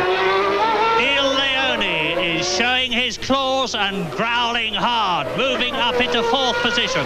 The gap between himself and Alain Prost is 11 seconds, and on the previous lap, Prost was faster, and considerably so, than Senna and Piquet. So we're getting the makings of a very interesting end to the Australian Grand Prix. Not an end that will affect the position of Ayrton Senna, because he hasn't got a cushion. He's got a lounge suite between himself and Nelson Piquet, who is in 2nd position, with Alain Prost in 3rd place, Nigel Mansell 4th, Gerhard Berger 5th, and Thierry Boutsen in 6th position. But the Ferraris have been reliable, and that has made this race. The McLarens have been reliable and faster as far as Ayrton Senna is concerned. And now let's see what the situation is as Nigel Mansell goes past. Well, he's matched the lap time of Alain Prost, but he's no faster. There's that distinctive silhouette of the Ferrari. It's been a very disappointing move for Nigel Mansell when he left the Williams team and went to Ferrari. He's had 3 wins, but he must have expected a lot more than that. Yes, and amongst the front runners now, really the interesting battle is if Mansell is going to get after his own teammate Alain Prost. I'm sure he'd like to, and Grilliard once again being a problem. We've already had some fist waving at him from Mansell.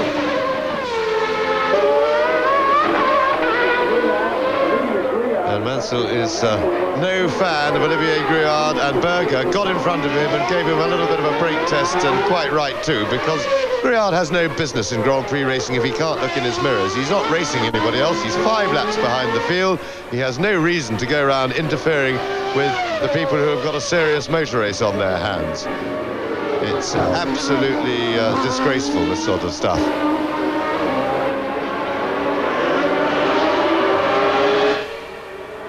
But Berger is still doing what he can to stay with Mansell. Assistance from the back markers has helped.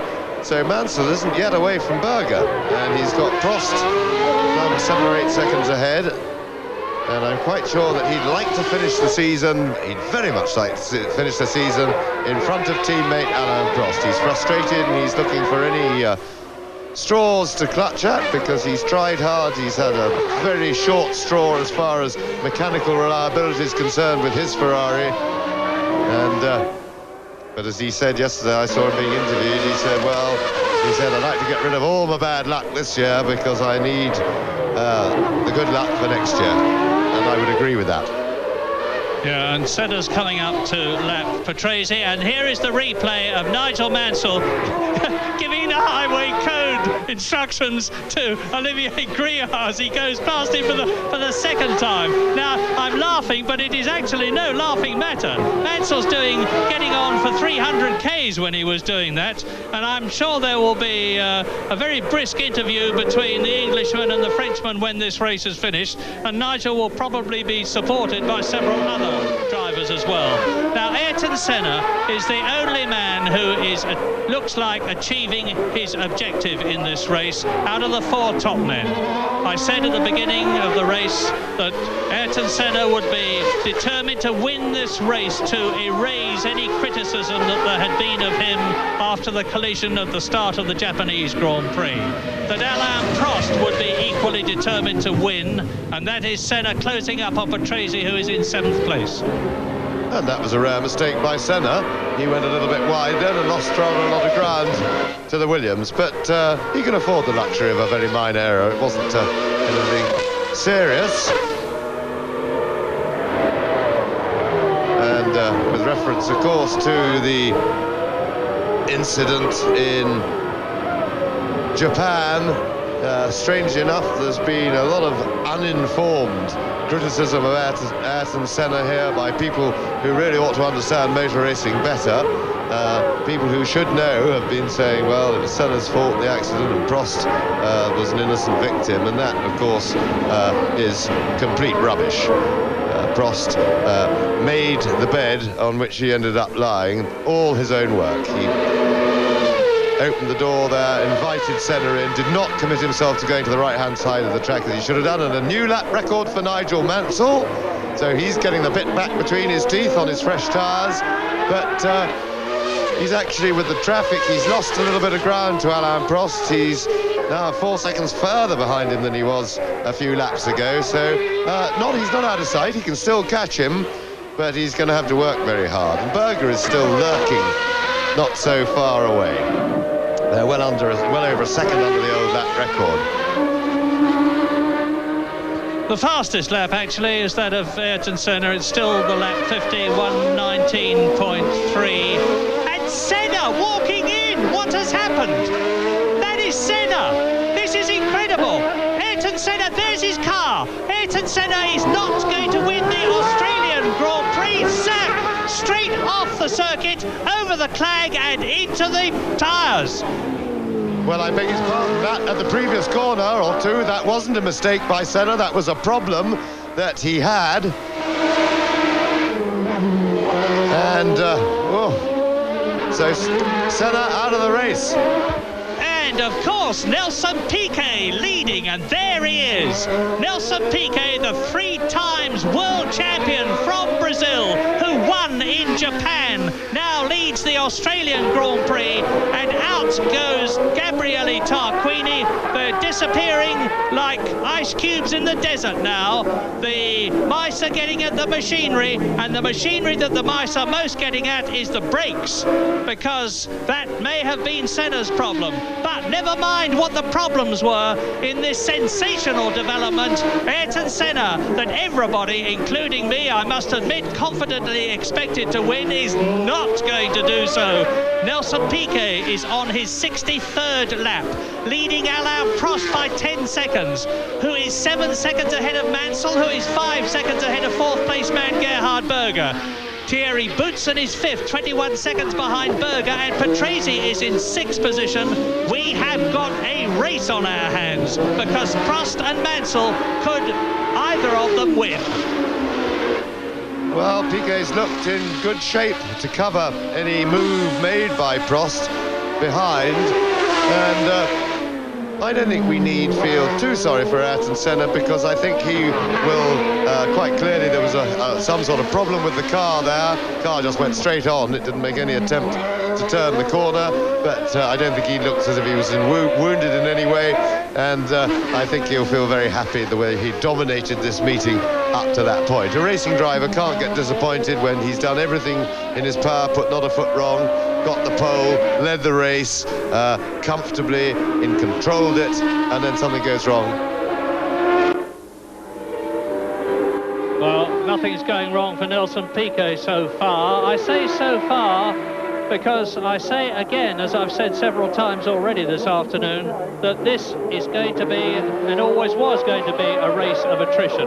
Only 8 cars finished last year in the wet, and 8 cars is about par for the course. At the present moment, there are 16 running effectively with all the retirements that we've had, and you're watching now Alain Prost in second position, and Prost, of course, will not only know that his rival, his hated rival, let's make no bones about it, Ayrton Senna, is out of the race, because there will have been a joyous message from Cesare Fiorio, who is the Ferrari team manager, through the radio to number 1 Alain Prost, telling him that Senna is out. He'll not only know that, but he will know that he is lapping faster than Nelson Piquet, who is leading this race, 7.1 seconds ahead of Alain Prost. Prost may also know that Nigel Mansell is lapping faster than he is. The gap between first and third is closing up, and Prost is the Ferrari meat in the Benetton sandwich. Yes, and we're certainly all praying that the concertina will close up with, say, 10 laps to go, and we can get a 3-car fight for the lead, and that would be marvellous. That's Stefano Modena. And remember how quick that Brabham is. Once it gets out onto the straight, they're running very little wing compared with a lot of other cars. So he can't actually get past, but he can get on the inside line and take him under braking.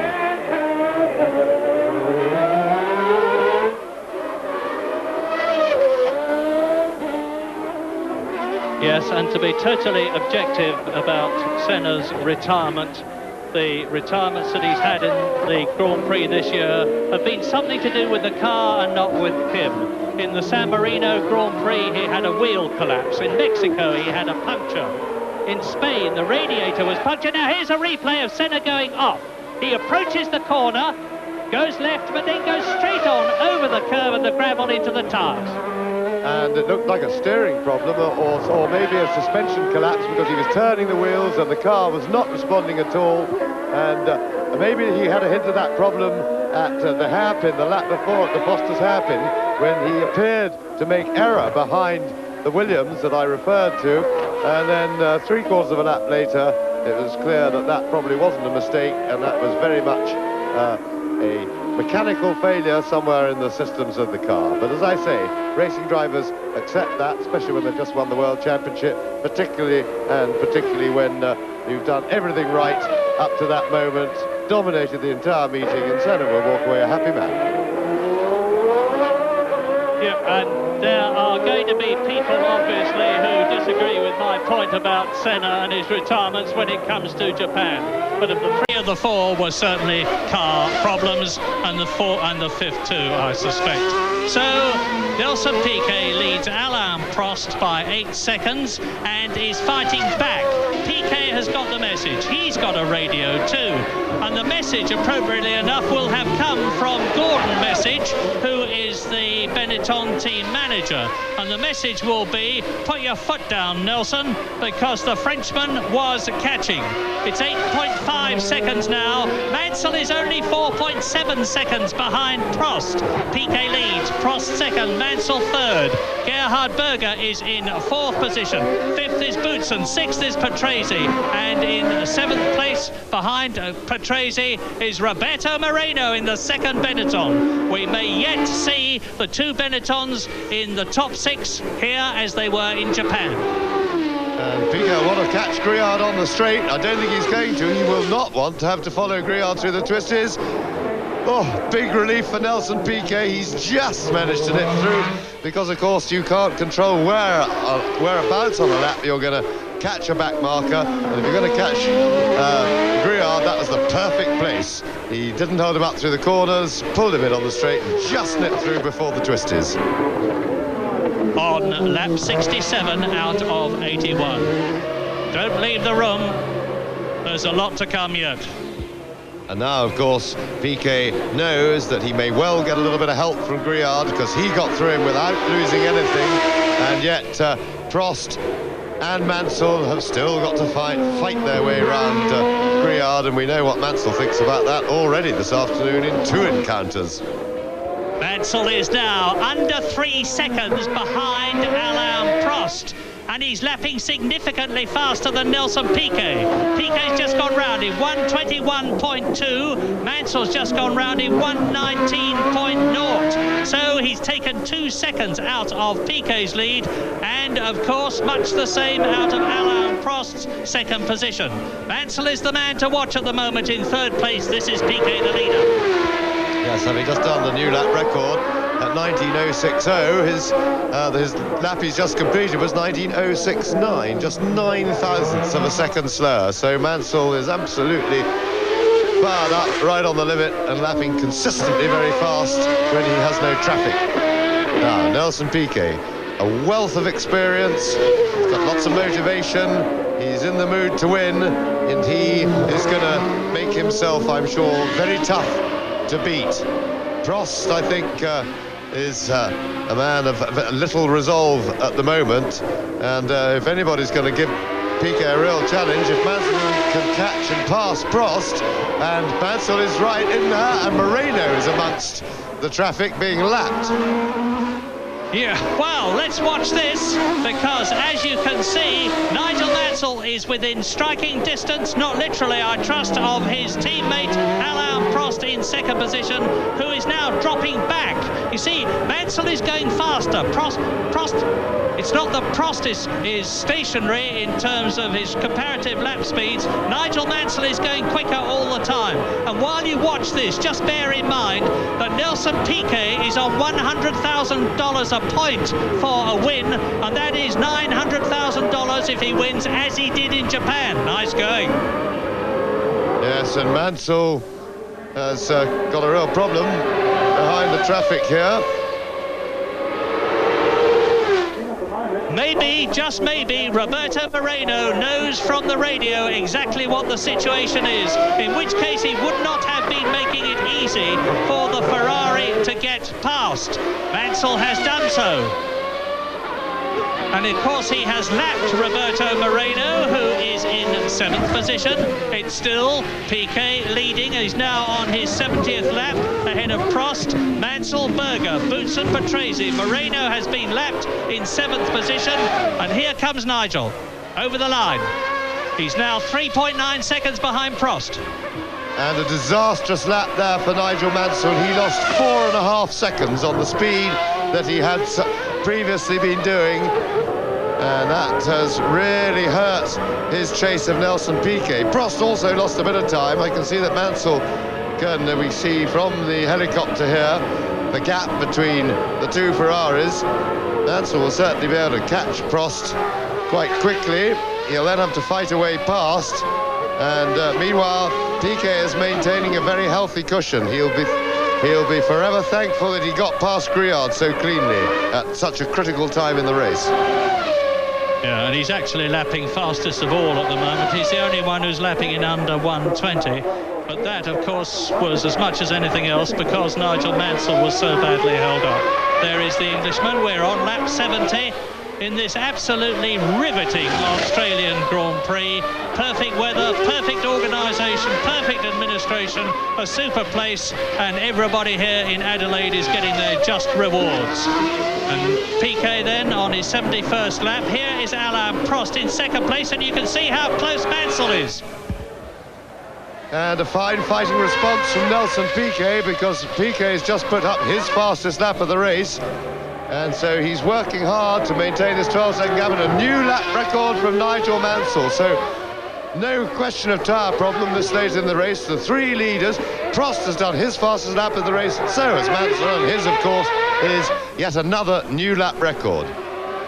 However, Piquet is playing it very cool. He seems to be equal to anything these two Ferrari drivers can throw at him in terms of quicker laps. The gap is still 12 seconds, and Piquet has managed through just recently to respond to anything that comes at him from behind and keep a good, healthy gap up. He's driving a super race, in fact. And it's lovely to see this man back at the top after a lot of criticism from a lot of people about his lack of motivation, which frankly was caused by the fact that the Lotus car that he had last year and the year before was really not in the top rank.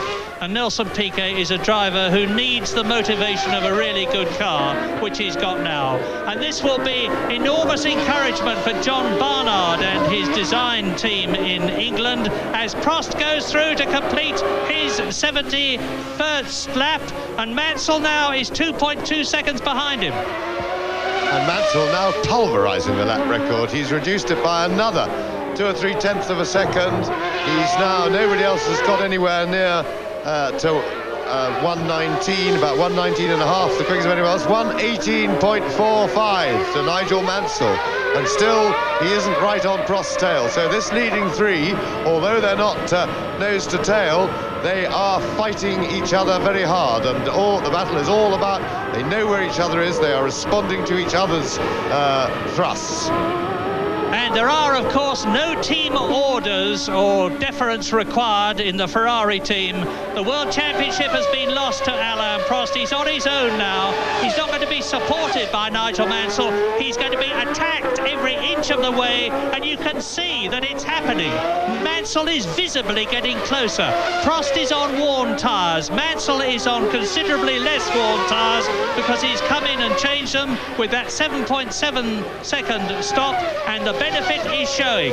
It is now the end of lap 72. There were 10 laps to go at the end of that. Now here it is. Mansell will be going through to second place before very much longer. Alain Prost will be fighting for his pride, his reputation, and the extra points. And Mansell really flying. 18.4 again. Just 300th slower than his previous lap, which was a new lap record. But it's the old question, will Prost be helpful, a nice teammate? Because if he doesn't want to help Mansell through, Mansell could take several laps to get past him. Remember, at this range, his wings don't work well. He hasn't got the grip that he's been enjoying. But he's on a tremendous high at the moment, and the important part is when they get out onto the main straight. And it's this corner, onto the straight. Mansell more grip through with fresher tyres. He's going to get him. He's in perfect place. If he can get more grip on in the braking area, I'm sure he's going to have a go. Mansell ducks out. Mansell is through. No fight from Prost, which was a proper and gentlemanly thing to do, because Mansell still has, well, maybe if there's no traffic, he could possibly just about catch Piquet. But then he'd have to find a way past. But I suspect that Piquet will be protected by traffic, and that's fair enough, because he's had to pass it already and find a way around. But Piquet's really flying as well. He's giving it everything. He understands the threat, but he has got an 11-second cushion to Mansell, which in under 10 laps, really, particularly with traffic, there's nothing I think that Mansell can do. Here, this was a classic manoeuvre. Prost did not fight Mansell, and you don't fight the inevitable. That was sensible driving by Prost. Let Nigel get up there and have a go. And that he'll do, but I don't think he can catch Nelson Piquet. Piquet, far too experienced. He's the motivation finally seems to be really back there, and with Piquet's head finally back in working order and his experience and skill, I'm sure he's not going to throw this one away or really give Mansell any real, not give Mansell any real chance. I remember the Japanese Grand Prix last year. Nannini had settled for a certain second place, and incidentally, I'm glad to say that Alessandro Nannini, like Martin Donnelly, is making progress, and I'm sure that they will both be watching this race. I know Martin is, and Alessandro Nannini last year in Japan had decided to settle for second place when Senna was well ahead of him, and he said he could have gone a lot faster and won the race had he known the problem that Senna had. But now Nelson Piquet, as James has said, is far too seasoned a veteran to make a mistake like that, and I can imagine a constant dialogue going on between the race engineer of Nelson Piquet in the Benetton team. And I was saying that this is a wonderful encouragement for John Barnard and his design team, who, having done Ferrari and done McLaren, are now, they hope, going to do the same for Benetton.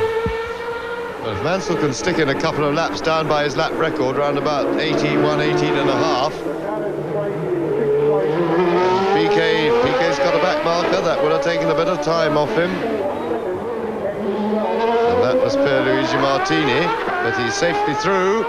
Which means, and you see Mansell down at the end of the straight there. Mansell, of course, that's a cushion for Piquet to have Martini between them. There's a good chance that Mansell won't be able to just sweep past him without any delay.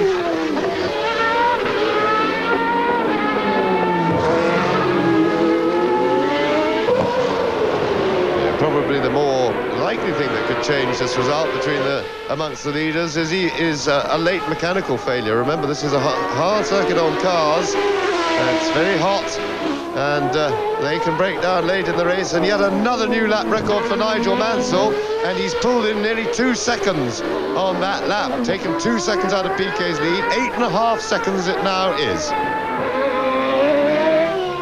So Mansell really going for it.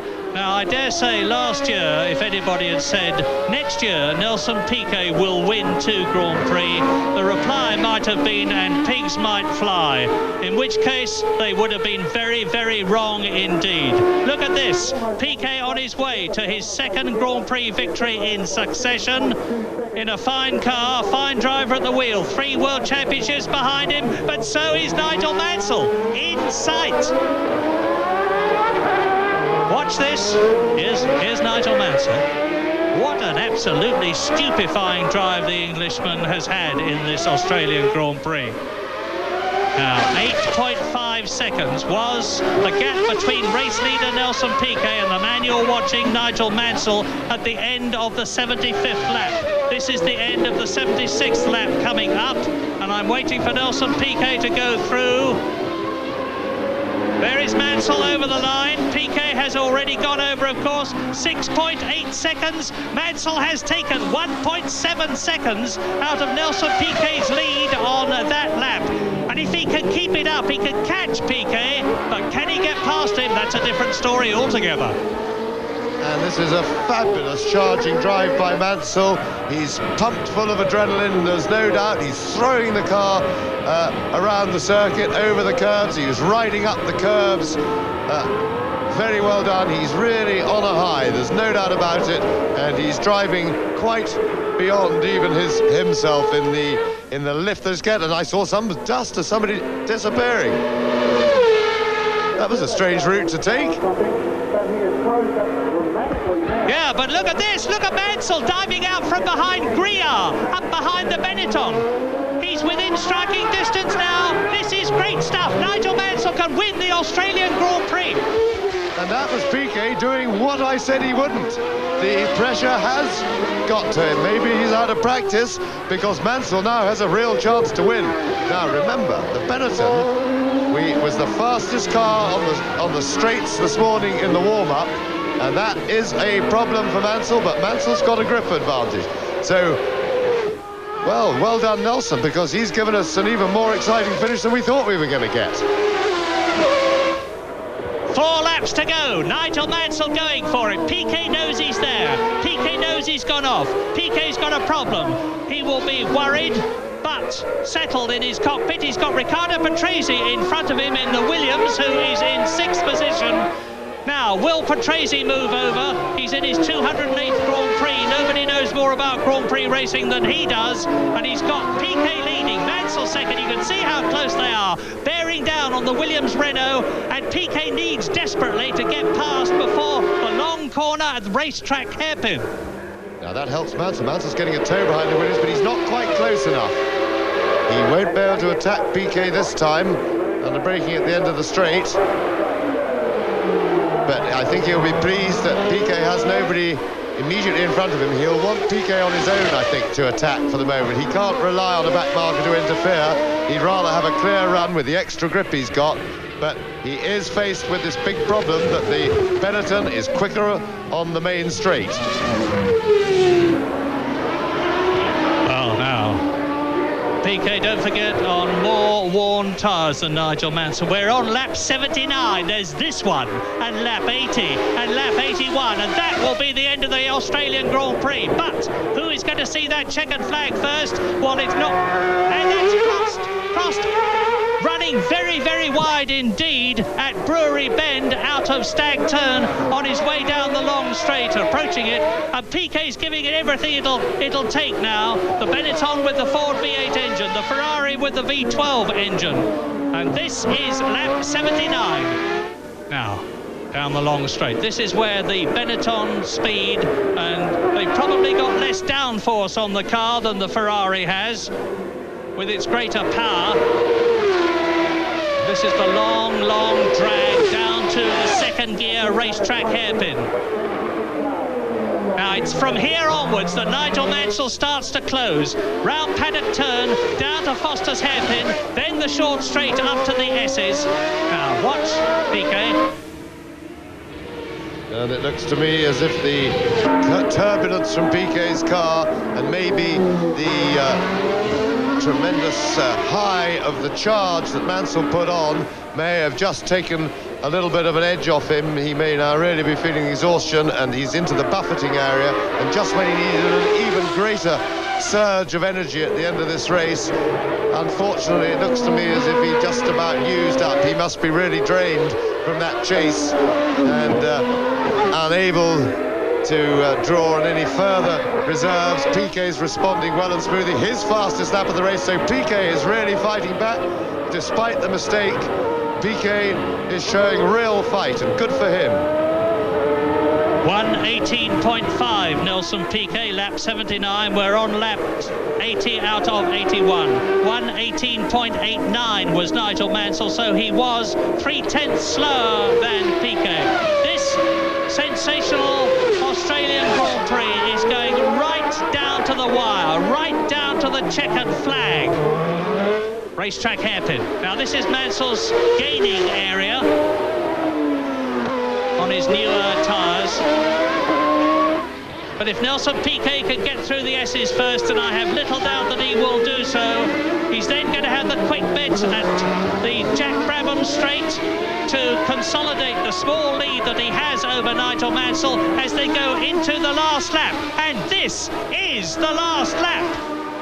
Piquet through the S's.